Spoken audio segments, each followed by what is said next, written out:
ജീവകങ്ങൾ അല്ലെങ്കിൽ വൈറ്റമിൻസിനെ കുറിച്ചുള്ള ക്ലാസ്സുകളാണിത്. വൈറ്റമിനുകൾ കണ്ടുപിടിച്ചത് ഫ്രെഡറിക് ഹോപ്പിങ്സ്. വൈറ്റമിനുകൾ എന്ന് പേര് നൽകിയത് കാസിമർ ഫംഗർ. ഇനി രണ്ട് തരത്തിലുള്ള വൈറ്റമിനുകളാണുള്ളത്: ജലത്തിൽ ലയിക്കുന്നവയും കൊഴുപ്പിൽ ലയിക്കുന്നവയും. കൊഴുപ്പിൽ ലയിക്കുന്ന ജീവകങ്ങൾ 4 തരത്തിലുണ്ട്: vitamin A, D, E, K. കൊഴുപ്പിൽ ലയിക്കുന്ന ജീവകങ്ങളിൽ ആദ്യത്തേതാണ് വൈറ്റമിൻ എ. ശാസ്ത്രീയ നാമം റെറ്റിനോൾ. വൈറ്റമിൻ എ എന്ന ബീറ്റാ കരോട്ടീൻ ഈ പാൽ, തൈര് അല്ലെങ്കിൽ പച്ചക്കറി, ഇലക്കറികളിലൊക്കെ കാണപ്പെടുന്നതാണ് വൈറ്റമിൻ എ. കരളിൽ സംഭരിക്കപ്പെടുന്ന വൈറ്റമിനും വൈറ്റമിൻ എ ആണ്. അപ്പോൾ കരളിൽ സംഭരിക്കപ്പെടുന്ന വൈറ്റമിൻ ഏതാണ്? Vitamin A. വൈറ്റമിൻ എയുടെ അപര്യാപ്തത മൂലമുണ്ടാകുന്ന രോഗമാണ് നിശാന്തത, മാലക്കണ്ണ്. മാലക്കണ്ണെന്ന് വെച്ചാൽ കണ്ണ് വരണ്ട് ഉണങ്ങുന്ന രോഗമില്ല, അതാണ്. രണ്ടാമത്തെ വൈറ്റമിനാണ് വൈറ്റമിൻ ഡി. അതിൻ്റെ ശാസ്ത്രീയ നാമം കാൽസിഫെറോൾ. കാൽസ്യത്തിൻ്റെ ആഗീകരണത്തെ സഹായിക്കുന്ന അല്ലെങ്കിൽ ഉത്തേജിപ്പിക്കുന്ന വൈറ്റമിനാണ് വൈറ്റമിൻ ഡി. അതുപോലെ തന്നെ എല്ലിൻ്റെയും പല്ലിൻ്റെയും ശരിയായ വളർച്ചയെ സഹായിക്കുന്നതും വൈറ്റമിൻ ഡി ആണ്.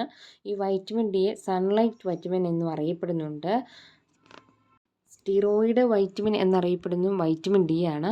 ഈ വൈറ്റമിൻ ഡിയുടെ അപര്യാപ്തത മൂലമുണ്ടാകുന്ന രോഗമാണ് കുട്ടികളിലാണ് റിക്കറ്റർ, മുതിർന്നവരിൽ ഓസ്റ്റിയോമലേഷ്യ. അടുത്ത വൈറ്റമിനാണ് വൈറ്റമിൻ ഇ. വൈറ്റമിൻ ഇയുടെ ശാസ്ത്രീയ നാമം ടോക്കോഫിറോൾ. എന്താണ് ടോക്കോഫിറോൾ? ടോക്കോഫിറോൾ ഹോർമോൺ വൈറ്റമിൻ എന്നറിയപ്പെടുന്നതും വൈറ്റമിൻ ഇ ആണ്. ബ്യൂട്ടി വൈറ്റമിൻ, നിരോക്സിയായി പ്രവർത്തിക്കുന്ന ജീവകം എന്നൊക്കെ അറിയപ്പെടുന്നത് ഏതാണ്? Vitamin E. വൈറ്റമിൻ ഇയുടെ അപര്യാപ്തത മൂലമുണ്ടാകുന്ന രോഗമാണ് വന്ധ്യത. അടുത്ത ജീവകമാണ് ജീവകം കെ. ജീവകം കെയുടെ ശാസ്ത്രനാമം ഫില്ലോക്വിനോൺ. ഈ ജീവകം കെ രക്തം കട്ടപിടിക്കാൻ സഹായിക്കുന്നുണ്ട്, കരളിൻ്റെ പ്രവർത്തനങ്ങൾക്ക് സഹായിക്കുന്നുണ്ട്. ഈ കോളി ബാക്ടീരിയകൾ ഉൽപ്പാദിപ്പിക്കപ്പെടുന്നത് ജീവകം കെയിലൂടെയാണ്. അപ്പോൾ അത് എവിടെയാണ് ഉൽപ്പാദിപ്പിക്കപ്പെടുന്നത്? വൻകുടലിൽ ഉൽപ്പാദിപ്പിക്കപ്പെടുന്നു. അപര്യാപ്തത രോഗം, അതായത് ജീവകം കെയുടെ അപര്യാപ്തത രോഗം ഏതാണ്? Haemorrhage, haemophilia. ഇത്രയും ജീവകങ്ങളാണ് എന്തിൽ ലയിക്കുന്നത്? കൊഴുപ്പിൽ ലയിക്കുന്ന ജീവകങ്ങൾ. അപ്പോൾ കൊഴുപ്പിൽ ലയിക്കുന്ന ജീവകങ്ങൾ ഏതൊക്കെയാണ്? Vitamin A, vitamin D, vitamin E, vitamin K.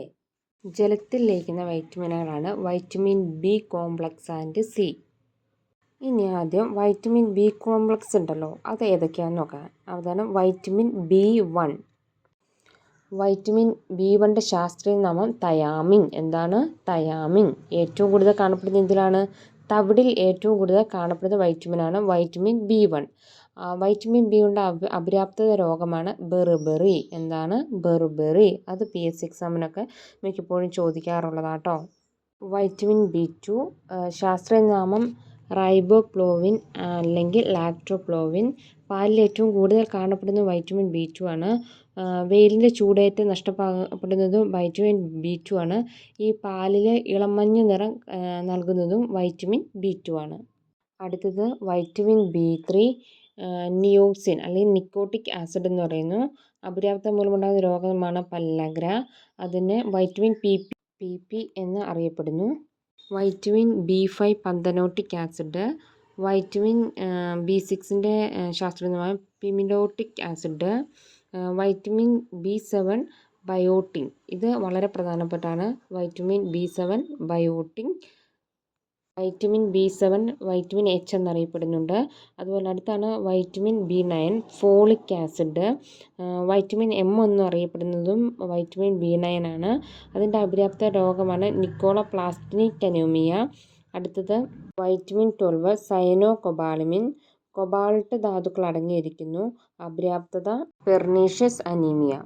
ജലത്തിൽ ലയിക്കുന്ന ജീവകങ്ങളുടെ അടുത്തതാണ് വൈറ്റമിൻ സി.